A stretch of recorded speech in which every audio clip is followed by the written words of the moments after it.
It's been a busy and eventful offseason so far for the Seattle Kraken, but is the team better? Erica Ayala of Locked On Kraken is here to talk about that and more next on the Locked On NHL podcast.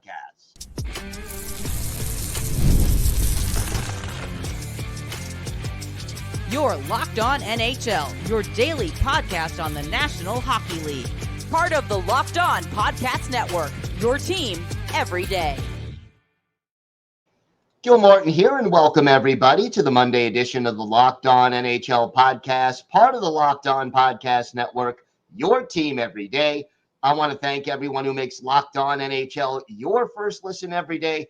Don't forget to subscribe on YouTube or wherever you get your podcasts so you never miss a show. Today's episode is brought to you by Indeed. Still searching for a great candidate for your company? Don't search, just match with Indeed. Start hiring now with a $75 sponsored job credit to upgrade your job post at Indeed.com/lockedon.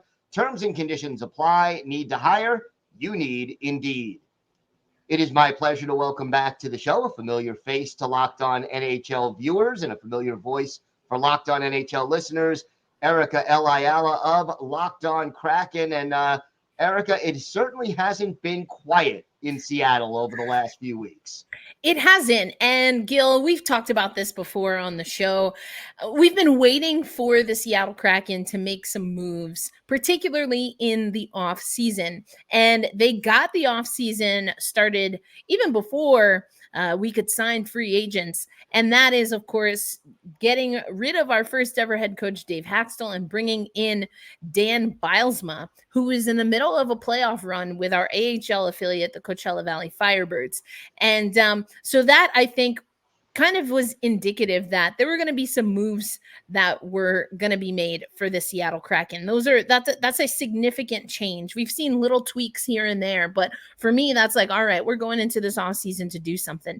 And then on the first day of free agency, we get Montour from the Florida Panthers and then Chandler Stevenson from the Vegas Golden Knights. So between Brendan and Chandler, I think what you see is not just a defenseman that can run on the power play, not just a centerman, but also some players that can move with speed, that are good skaters. And we know that that's what Dan Bylsma has said that he wants to see in Seattle, but it's also just his philosophy and how he sees the game. Now, with respect to other moves, I think they've been small. And I'm not sure how significant they will be, at least not for the Seattle Kraken in the long term. And that's because a lot of them had to do with our AHL team, who again made the Calder Cup final for the second season, lost for the second season on a road to Hershey. So there's definitely movement. Now, where the chips fall and if this will be a team that can produce on the ice better, especially than they did last year, for me, at least, Gil, that might still be up in the air. As far as the hiring of Bylsma, were you pleased with it? And other than an emphasis on speed, what do you think he adds to this team? Maybe more in the long run even than in the short run. Yeah, I think when Dave Hakstol was dismissed, I understood the move. I felt that maybe some other things, especially maybe from the front office and with the roster, could have been changed as well and keep Dave in. But ultimately, yes, when Dan was named the replacement for Dave Hakstol, there's continuity there. To me, it signaled that we're likely to see some of the players that we've been developing, whether that's in the AHL or other areas and pockets of our development pipeline, that we're going to see them. And that goes into the second part of your question, Gil. I think that I know for a fact, Dan Bylsma has mentioned it time and time again, that not only, again, does he want to play fast, I think there's an emphasis on being able to improve special teams, but the underlying philosophy is that there's always something for this roster to learn, whether they're coming up for the first time or they are veterans, all-stars, Stanley Cup champions. And to me, that's almost like a reset of culture that's going to be happening. That's the expectation that I have. And Dan Bylsma, he's a fun guy. His nickname is Disco, at least in part because of his dance moves. He likes to get down. And he can also get serious. And I get the sense that Dave Haxtell at times perhaps had a little bit of difficulty. He's a very kind of monotonous, monotone type guy. And I think you sometimes need someone that can help, sometimes, honestly, Gil, instigate the highs and the fun while also being able to quickly and efficiently rein in the focus. And I get the sense that Dan Bylsma has that. He also has an emphasis on, as I was mentioning, development.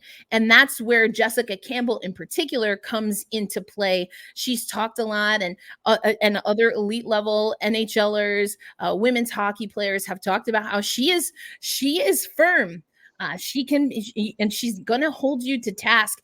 And what's also going to happen is that you're going to get better. And doesn't that sound exactly like what we need the Seattle Kraken to do? Yeah, and a little history there, obviously, in the making also. So that's always a plus. And you mentioned some, the desire to bring up some players from the pipeline with Bylsma. Is there any one or two in particular who you think he's really focusing on? Well, I think that there's two players that I think we can point to just based off what we saw last season. The first one, great story, and Dan always gives credit, to Jessica Campbell for developing Ty Cartier. Came into the pipeline, into the franchise undrafted, was able to make the AHL squad at the halfway point in his rookie season as a pro, really turned a corner, becomes rookie of the year in the AHL, and was able to be a really important piece to a very battered Seattle Kraken team last season. So I'm expecting that we'll see Ty Cartier in the lineup, probably a bottom six role for him. The other player that we saw in the AHL last season, and then who returned to Coachella Valley to make their long run in the playoffs, is Riker Evans. So Ty Cartier, a winger, and Riker Evans, a defenseman. I know that we just didn't have the space roster-wise, and I think you were dealing with a few players who are no longer with the organization now, in Brian Dumoulin and Justin Schultz, who, of course, are veterans. And having maybe difficult conversations, moving them around. Both had been healthy scratches for a while Evans was finding his stride. So I do expect Cartier and Evans to be in the lineup and to make the Seattle Kraken roster. Another player very likely, though not as proven, is, of course, Shane Wright. Now, Shane had an injury that left him out of the playoffs in the AHL run leading up to the finals, the Calder Cup finals. And I think in that series against Hershey, it took him a little bit of time after, getting injured in I believe it was the Ontario Reign series, just to get acclimated. But you saw the growth once he was back comfortable, was getting back into the flow with his teammates. You saw how he can be a playmaker. You saw how he can be a sniper, a good shooter, has a knack for the front of the net. And that's exactly what the Seattle Kraken again need. Probably going to be with Cartier again, bottom six. We're thinking a lot of projections think that Tanev will likely be with those two young players, with Wright, of course, centering. So those are the players that we're expecting. And, barring any surprises, I'm not sure that we'll see too many other players, make that opening roster for the Seattle Kraken. So with training camp a couple of months away, what is your biggest concern about this roster heading into camp? I think, once again, the Seattle Kraken have a lot of question marks when it comes to goaltending and, honestly, the viability. We have seen a great version of Philip Grubauer. We have seen Joey Daccord take that second spot from Chris Driedger, who now returned to the Florida Panthers organization. And then while Joey Daccord was with the NHL team, the Kraken, Grubauer again gets hurt, and Joey Daccord takes over that number one spot. Now, who's going to be our number one going in? Honestly, I don't know. I think Joey Daccord has done well enough where you can't make a guarantee that it's going to be Grubauer. The thing with Grubauer that we talk about a lot is that's a lot of contract. That's a lot of salary cap. That's a long-term commitment to not have him be the number one, or to have a true tandem And that, honestly, Gil, is probably what I want to see more, regardless of who the two goaltenders are. We've overworked our goaltenders, some of that because of circumstance. But Martin Jones was great for us. It was short-lived, but he had to step in. Joey Decord has been great for us.